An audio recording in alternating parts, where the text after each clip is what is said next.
Hello guys, आपका Narayan classes में फिर से स्वागत है। और हमने कल स्टार्ट किया था 11th क्लास के बच्चों को पढ़ाना। और कल हमने पढ़ा था भौतिक जगत, फिजिकल वर्ल्ड। भौतिक क्या है, हम भौतिकी के बारे में जाने थे, व्हाट इज फिजिक्स, इसके बारे में हम पढ़ते गए थे। और जिसमें हम पढ़े थे द्रव्य और ऊर्जा के बारे में। और आज हम पढ़ेंगे भौतिकी का कार्यक्षेत्र एवं रोमांच। ओके, भौतिकी का कार्यक्षेत्र तथा रोमांच, इसके बारे में आज पढ़ेंगे। भौतिक जगत में ही है, सेकेंड टॉपिक हम पढ़ेंगे इसमें। जान लेते हैं इसके बारे में, तो स्टार्ट करते हैं। ध्यान से सुनिएगा, हर एक चीज़, हर एक वर्ड अगर आप नोट करना चाहें तो कॉपी में नोट कर सकते हैं। लास्ट में हम आपको स्क्रीनशॉट दिखाएंगे। स्क्रीनशॉट करने के लिए पूरा फुल हम आपको टॉपिक दिखाएंगे, आप स्क्रीनशॉट ले सकते हैं। तो आप स्टार्ट करते हैं। जैसे कि आप मान सकते हैं, भौतिक का कार्यक्षेत्र अत्यंत विस्तृत है, सभी जानते हैं। मूल रूप से इसे दो भागों में बांटा जा सकता है। मूल रूप से इसे दो भागों में बांटा जाता है। पहला हमारा क्या है, स्थूल माइक्रोस्कोपिक, एंड सेकेंड है सूक्ष्म माइक्रोस्कोपिक। ये दो भागों में हम इसे बांट सकते हैं। ओके, तो पहले के बारे में हम जानना चाहेंगे। पहला स्थूल माइक्रोस्कोपिक से स्टार्ट करते हैं हम। जैसे कि पहला, जैसे स्थूल में, माइक्रोस्कोपिक में हम जानते हैं, समझते हैं कि जैसे भौतिक के स्थूल प्रभाव के अंतर्गत पार्थिव तथा खगोलीय स्तर की परिघटनाएं सम्मिलित है, जबकि सूक्ष्म भौतिक में परिमाणविक, आणविक तथा नाभिकीय परिघटनाएं सम्मिलित है। फिर से सुनेंगे, भौतिक के स्थूल प्रभाव के अंतर्गत पार्थिव तथा खगोलीय स्तर की परिघटनाएं सम्मिलित है, जबकि सूक्ष्म भौतिकी के परिमाणविक, आणविक तथा नाभिकीय परिघटनाएं सम्मिलित है। जैसे और ये कई यांत्रिक में, जैसे हमें ये इसमें क्या शाखाएं जो हमारी ये निम्नलिखित हैं। जैसे इसके बारे में क्या, पहले इसमें परिघटनाएं क्या सम्मिलित है, पहले के बारे में जानेंगे। पहला जैसे है यांत्रिकी। यांत्रिकी, ओके, यांत्रिकी, यांत्रिकी का मतलब मैकेनिक्स। मैकेनिक्स के बारे में हम जानेंगे। इसमें द्रव, इसमें द्रव्य, जैसे ठोस, द्रव तथा गैस, तीनों होते हैं द्रव्य हमारे। तो इसमें द्रव्य के नियमों का अध्ययन किया जाता है।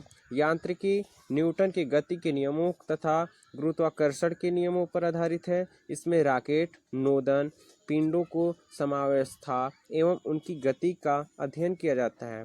इसी शाखा में द्रव्यमान, जड़त्व, बल, ऊर्जा, शक्ति, बल आघूर्ण आदि भौतिक राशियों की अभिधारणा की व्याख्या की जाती है। ओके गाइज, जिसमें सेकेंड टॉपिक है हमारा ऊष्मागतिकी। स्थूल में हम पढ़ रहे हैं, माइक्रोस्कोपी में पहला हमारा था यांत्रिक, दूसरा था यांत्रिकी था, दूसरा था ऊष्मागतिकी। हम पढ़ते हैं इसके बारे में, क्या बोलते हैं इसे, थर्मोडायनामिक्स। ओके, तो इसमें है, इसको हम क्या कहते हैं, इस शाखा के निकायों के ऊष्मीय संतुलन के नियमों, ऊष्मा प्रवाह की दिशा, ऊष्मा का कार्य में रूपांतरण एवं ऊष्मा स्थानांतरण के कारण निकाय की आंतरिक ऊर्जा तथा ताप एवं एंट्रोपी आदि में परिवर्तन का अध्ययन किया जाता है। ऊष्मा इंजन की खोज ऊष्मा के कार्य में रूपांतरण का परिणाम है।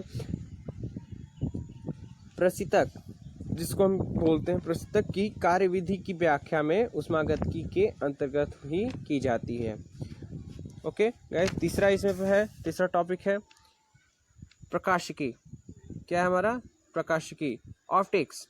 ओके, तो इसके बारे में हम जानेंगे।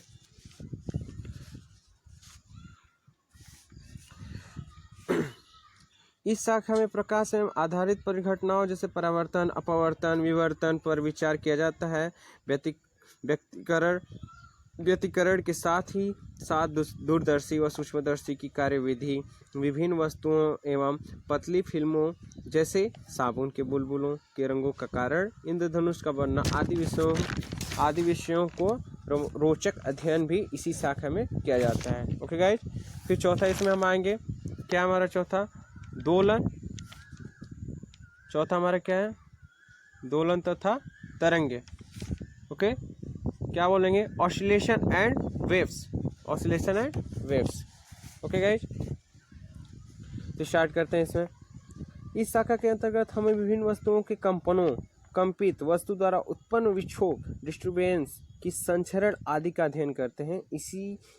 इसी से हमें यह पता चलता है कि हमारी आवाज़ किस प्रकार आगे बढ़ती है एवं भाषण, स्पीच तथा संगीत, म्यूजिक में के क्या अभिलक्षण है। ओके गाइस, आप पांचवा क्या है,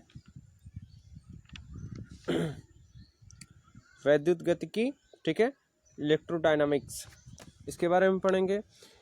इस शाखा के अंतर्गत आवेशित तथा चुंबकीय वस्तुओं में संबंधित परिघटनाओं का अध्ययन किया जाता है। इसके मूल नियमों का प्रतिपादन गॉस, एम्पियर तथा फैराडे आदि ने किया।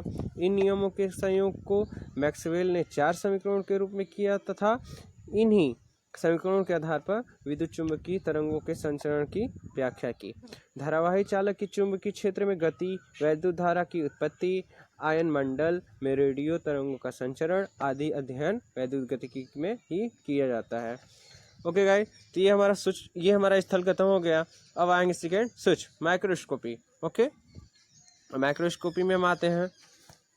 माइक्रोस्कोपी में जानेंगे परमाणु एवं नाभिकों में संबंधित परिघटनाओं की व्याख्या की जाती है। क्या की जाती है? परमाणुओं एवं नाभिकों से संबंधित परिघटनाओं की व्याख्या की जाती है। इसमें इन परिघटनाओं की व्याख्या चिरस्मृत भौतिक के नियमों से नहीं किया जा सकती है। चिरस्मृत मतलब क्या कह सकते हैं इसे? चिरस्मृत मतलब आप बताइए क्या ऐसे कह सकते हैं?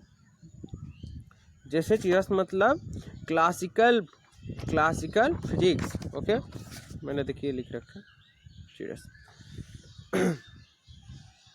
क्लासिकल फिजिक्स के नियमों में से नहीं किया जा सकती। इसके लिए आधुनिक क्वांटम यांत्रिक का प्रयोग किया जाता है। इस शाखा में द्रव्य के संघटन एवं संरचना, मूल कणों जैसे इलेक्ट्रॉन, प्रोटॉन, न्यूट्रॉन आदि के अभिलक्षणों एवं इनकी पारस्परिक क्रियाओं का अध्ययन किया जाता है। ओके गाइस,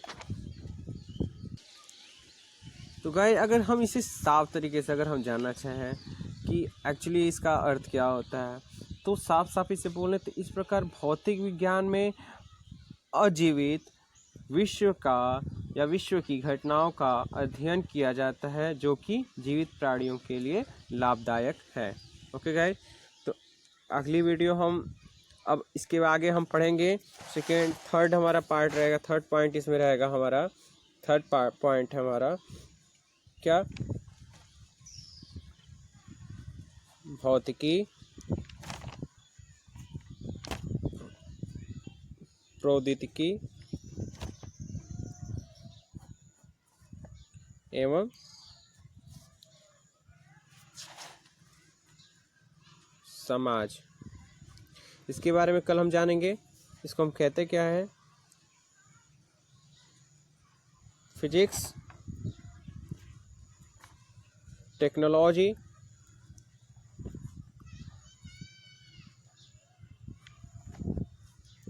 एंड सोसाइटी, इसके बारे में हम कल जानेंगे कैसे विस्तृत से गए। ओके, तो अभी के लिए विराम देते हैं। अब कल नेक्स्ट टॉपिक पढ़ा जाएगा, हम लोग कल नेक्स्ट टॉपिक पढ़ेंगे। उसके बाद फिर अगले दिन पढ़ाते फिर। Okay bye. ये आप इसे स्क्रीनशॉट ले सकते हैं।